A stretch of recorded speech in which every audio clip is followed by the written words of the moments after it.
Le Centre Georges Vézina a finalement terminé sa cure de rajeunissement. Au total, ce sont 2,6 millions de dollars qui ont été investis, notamment pour le remplacement des bandes ainsi que l'installation d'un nouveau système d'éclairage. On revient vers le tir et le but!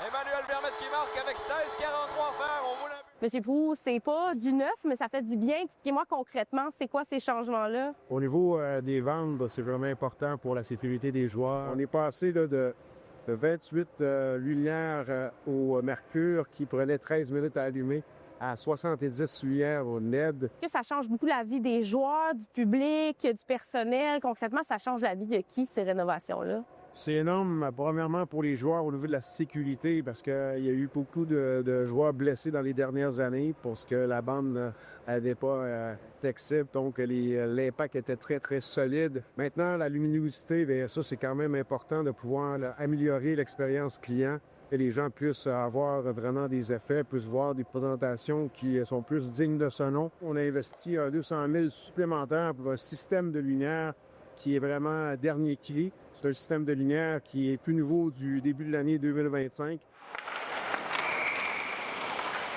Est-ce que vous avez l'impression d'être un petit peu moins à la traîne que d'autres amphithéâtres au Québec? Parce qu'on le sait, le Centre Georges Vézina était quand même assez désuet. Est-ce qu'on rattrape un peu notre retard ou? On rattrapera jamais le retard. Faut le vivre au quotidien, à temps plein à l'année. C'est pas vraiment adéquat pour présenter du hockey encore pendant 10 ans, 20 ans. On peut penser que le Centre Georges Vézina est officiellement prêt, là, surtout pour le match de vendredi. Les Saguenayens vont pratiquer ce matin. Ils ont pratiqué ce qu'ils pratiquent en ce moment. Ils vont pratiquer mercredi, jeudi. Et les employés continuent cette semaine à travailler comme des petits fourmis là, pour pouvoir réussir à présenter une glace qui va être vraiment impeccable pour vendredi. Un vent de fraîcheur, ça fait du bien, mais est-ce que là, on en a assez? C'est-à-dire, est-ce qu'on aimerait ça avoir des rénovations ou peut-être même une démolition complète? Vous l'avez dit, c'est vous qui le vivez là, à longueur de journée. C'est pas à nous à décider, les Saguenayens. C'est sûr que nous, on aimerait mieux avoir du neuf parce que, comme je l'ai dit, quand on vit ici au quotidien, c'est pas toujours... On voit les défauts, absolument. Un gros merci d'avoir pris le temps, toujours un plaisir.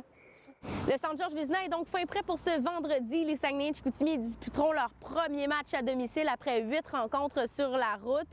Ils croiseront le fer avec les Remparts de Québec. À Saguenay, Frédérica Fortin-Foster pour Nouveau Info.